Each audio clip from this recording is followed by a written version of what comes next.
Halo teman-teman, Assalamualaikum warahmatullahi wabarakatuh. Berjumpa lagi dengan saya Anto Barber ya teman-teman. Di video kali ini saya akan menceritakan sedikit pengalaman yang pernah saya alami di saat merintis atau pertama kali membuka usaha pangkas rambut ya teman-teman. Mudah-mudahan video ini dapat memotivasi teman-teman pemula yang masih merintis hingga saat ini. Yang pertama teman-teman, saya akan cerita sedikit tentang pengalaman yang pernah saya alami, yang pernah saya rasakan sendiri ya teman-teman. Pada tahun 2016, saya tidak memiliki pekerjaan ya teman-teman selama 1 tahun. Dan kebetulan istri saya pekerjaannya seorang penjahit ya teman-teman. Pada saat itu saya keliling di mana-mana untuk mencari kerja, tidak ketemu atau tidak dapat ya teman-teman. Mungkin di saat itu memang hari-hari yang begitu pahit dalam hidup saya ya teman-teman. Selama 1 tahun ya teman-teman, saya hanya bisa berdiam di rumah. Bisa berdiam di rumah, mengurus anak. Jadi bertukar profesi ya teman-teman. Istri saya menjadi tulang punggung keluarga. Dan di situ memang merasa beban batin bagi saya ya teman-teman. Nah, di balik itu saya berpikir ya teman-teman, sampai kapankah saya akan seperti ini terus? Dan apa yang harus saya lakukan ya teman-teman? Saya mau melamar pekerjaan di perusahaan. Memang kediaman kami berada pada tepian kota ya teman-teman. Saya mau melamar pekerjaan, saya ijazah tidak punya ya teman-teman. Bahkan SD pun saya tidak tamat. SD pun saya tidak memiliki ijazah SD ya teman-teman. Nah di situ saya berpikir, apabila saya membuka usaha yang lain, pada saat itu sempat terpikir ya teman-teman, saya mau membuka usaha sembako ya, tapi modal tidak ada teman-teman. Modal tidak ada untuk membuka usaha sembako ya. Nah selain itu saya juga berpikir, apakah counter mungkin ya, ingin menjual pulsa. Saya hitung kembali teman-teman, modalnya juga besar. Maka di saat itu teman-teman, saya bingung ya teman-teman. Mungkin di saat itu memang kita agak dilema ya, buntu, pemikiran itu agak buntu ya. Terus saya bicara kepada orang rumah saya atau istri saya. Saya ingin membuka usaha. Tapi apa kira-kira usaha yang bisa kita jangkau untuk kita buka?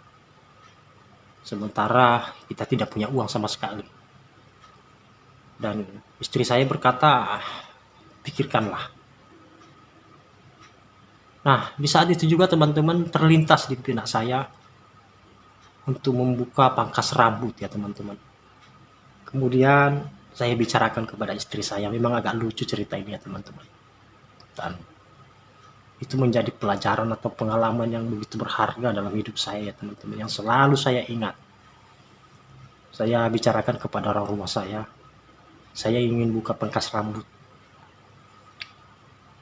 Kemudian istri saya bertanya kepada saya, apakah kamu bisa mangkas rambut?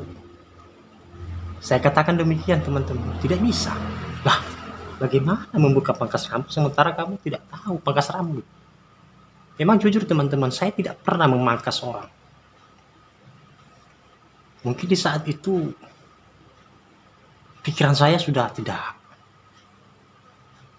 satu beban dan menjadi tolak ukur ya teman-teman. Seorang laki-laki ditanggung seorang perempuan itu rasanya tidak etis ya teman-teman.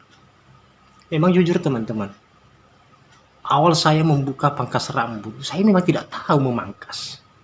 Dan dalam hidup saya pun mulai saya membuka usaha pangkas.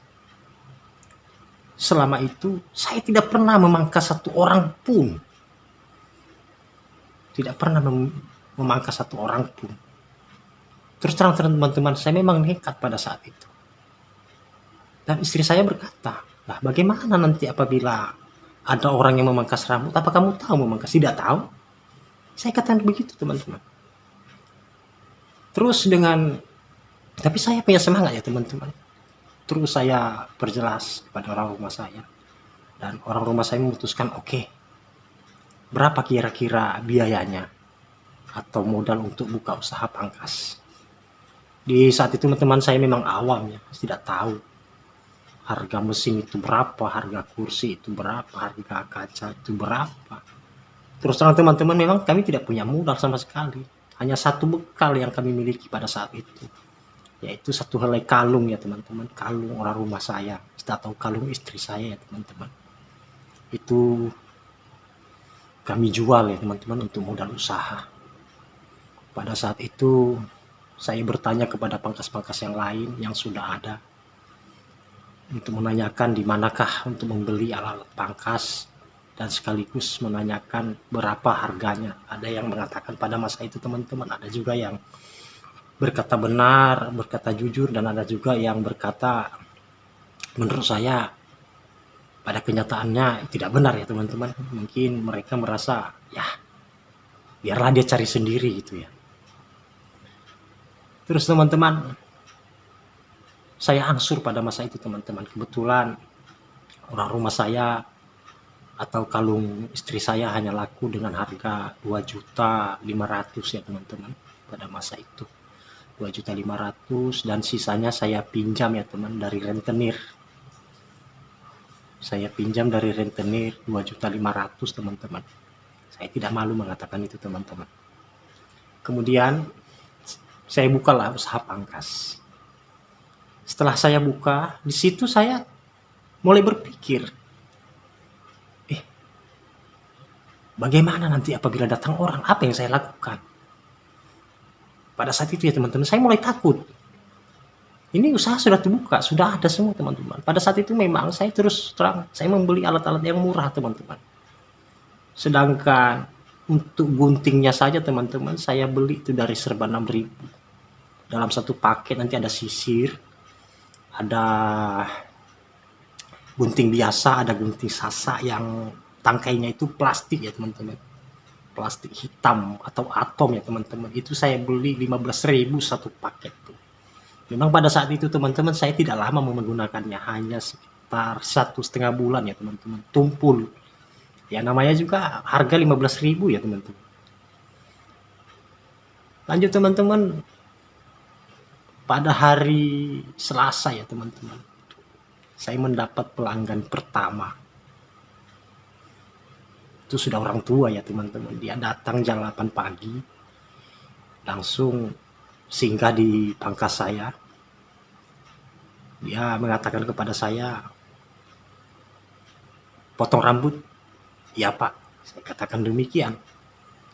Saya suruh duduk, dan di saat itu teman-teman, bahkan untuk memasang kain pangkasnya saja saya tidak tahu teman-teman. Nah, mulai dari situ si pelanggan ini udah mulai ragu ya teman-teman. Udah mulai ragu pada saat itu. Kemudian saya tanyakan modelnya, "Pak, dipotong seperti apa?" Pada saat itu masih saya ingat, beliau mengatakan sampingnya dibuat tipis dan atasnya dikurangi sedikit saja.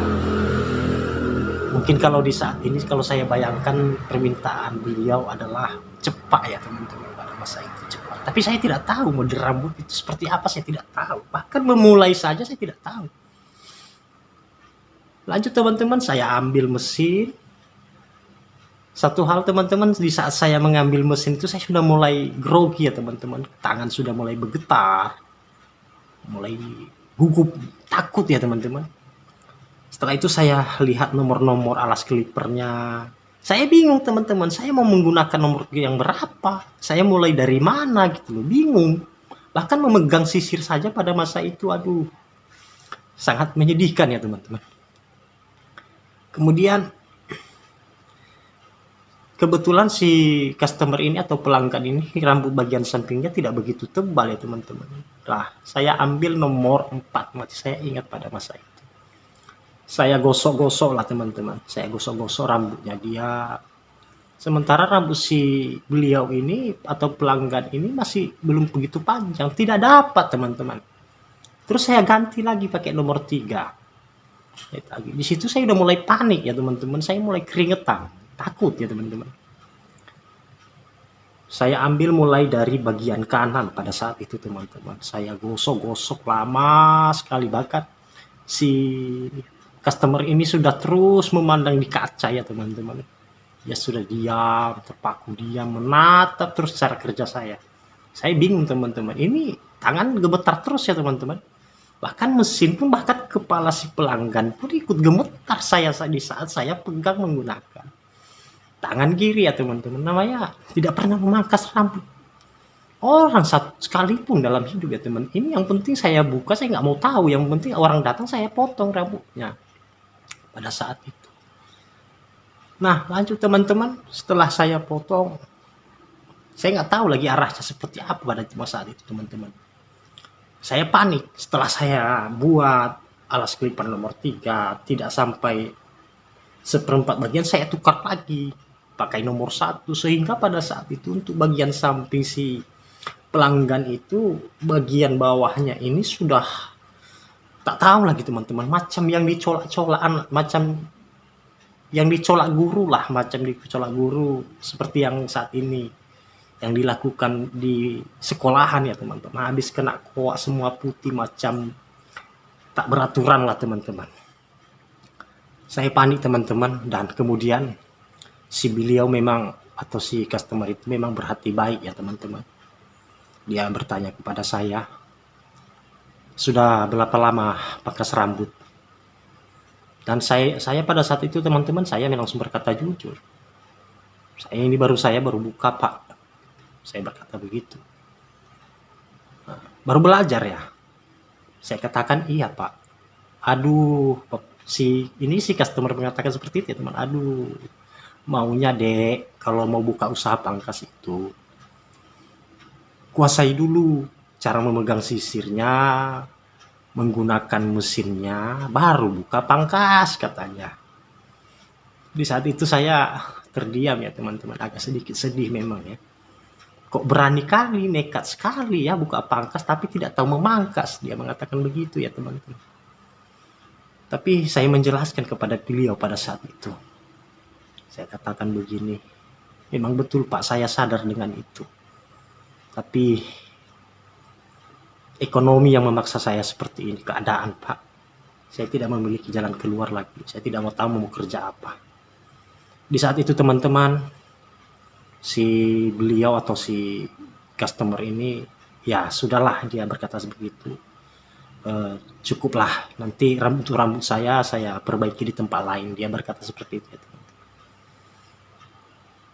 Iyalah pak, saya berkata iyalah pak, saya mohon maaf, saya tahu ini kesalahan saya. Dia berkata ya tidak apa-apa, memang si beliau memang memiliki hati yang sangat mulia ya teman-teman, atau orang yang begitu baik ya teman-teman. Dialah orang pelanggan saya pertama di saat saya buka. Bahkan hingga hari ini dia bahkan jadi pelanggan setia saya ya teman-teman. Bahkan apabila saya pergi keluar kota, apabila saya tutup beberapa hari, bahkan dia tunggu. Bahkan sampai saat ini dia menjadi langganan tetap saya ya teman-teman. Setelah itu dia memberi upahnya ya teman-teman, atau jasanya. Pada saat itu di tahun 2016 tarifnya masih 15.000 ya teman-teman. Dia memberi, saya menolak teman-teman. Saya katakan udahlah pak, tidak usah lagi. Bagian rambut bapak sudah rusak. Saya minta maaf pak. Tapi si beliau memaksa, ambillah. Tapi satu pesan saya, belajarlah lagi. Ini belum bisa untuk dijadikan pekerjaan. Lalu si beliau pergi dengan rasa sedih ya teman-teman, dan sedikit kecewa ya teman, kecewa pada diri sendiri ya teman-teman. Setelah beliau pergi dan saya langsung menutup pangkas saya ya teman-teman. saya tutup usaha pangkas saya. Bukan saya tutup dalam arti saya berhenti, tidak teman-teman, saya tutup sebentar ya teman-teman, saya pergi ke dapur dan kemudian terus terang teman-teman, saya menangis ya teman-teman. Menangis ya, pengalaman dalam hidup saya menangis, tapi di saat itu orang rumah saya memberi saya support, semangat ya teman-teman. Ya sudahlah, tapi belajarlah. Pada saat itu saya berpikir, saya belajar di mana? Maka di situ saya terpikir teman-teman, saya coba saya belajar di media sosial. Pada saat itu memang ada sebuah akun saya lihat di situ ya teman-teman. Tapi saya hanya melihat secara dari visual saja teman-teman. Saya tidak pernah mempraktekkannya. Bahkan di saat itu teman-teman, setelah si beliau pergi sekitar 2 jaman, saya buka lagi teman-teman. Sampai malam memang tidak ada orang teman-teman. Dialah satu-satunya pelanggan yang datang pada hari itu.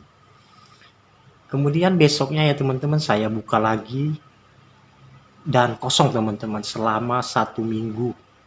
Selama 1 minggu teman-teman, saya hanya mendapatkan satu pelanggan, yaitu si beliau tadi yang rambutnya sudah saya rusak ya teman-teman. Agak lucu ya teman-teman. Singkat cerita ya teman-teman, ini sudah berlalu selama 1 bulan ya teman-teman. Saya hitung seluruh pendapatan saya selama 1 bulan. Itu masih saya ingat teman-teman, hanya 167.000. Itulah pendapatan saya selama 1 bulan di awal merintis. Nah di sini dalam 1 bulan itu teman-teman, banyak kejadian-kejadian yang sangat mengecewakan para pelanggan atau para customer saya. Ada ya yang luka teman-teman di saat saya mencukur kumis, saya mencukur jenggot, ada yang luka. Ya alhamdulillah teman-teman, mereka selalu lapang dada ya kepada saya, dan saya pun terus terang teman-teman, saya berkata jujur kepada mereka dan mereka pun langsung memberi nasihat kepada saya, dan seluruh nasihat mereka itu hingga saat ini masih saya ingat ya teman-teman, karena nasihat mereka yang mereka berikan itu nasihat yang sangat baik. Lanjut teman-teman, singkat cerita sampai beberapa bulan, sekitar 3 bulanan ya teman-teman, tak ada kemajuan teman-teman. Mulai dari 167.000 tadi merosot, bahkan akhirnya saya hanya mendapatkan 60.000 selama sebulan teman-teman. Bayangkan, berarti kalau tarif 15.000 berarti saya hanya mendapatkan 4 pelanggan dalam 1 bulan.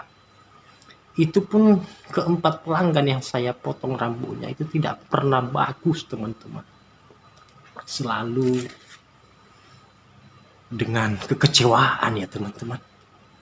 Nah di saat itu saya bercerita kepada istri saya, udahlah, dalam batin saya menyerah ya teman-teman. Tapi istri saya berkata, dan termasuk orang tua saya, coba lagi lah, coba lagi sebulan, seandainya pun berhenti mau kerja apa. Pada saat itu ya teman-teman, dan saya berpikir ya udahlah, saya coba saya dengarkan apa yang mereka, orang tua saya katakan atau istri saya katakan ya teman-teman. Setelah berjalan dan tidak ada perubahan teman-teman, dan memang saya tidak pungkiri pada saat itu saya tidak memiliki kemampuan, saya tidak memiliki keahlian di bidang pangkas ini. Sebelumnya profesi saya bukan pangkas rambut teman-teman, saya seorang supir ya. Tapi saya berhenti menjadi seorang supir karena saya lebih lama di kampung orang ya teman-teman, mandah. Kadang kami sistem kontrak ya teman-teman, sekali balik pulang ke rumah sekali 6 bulan ya.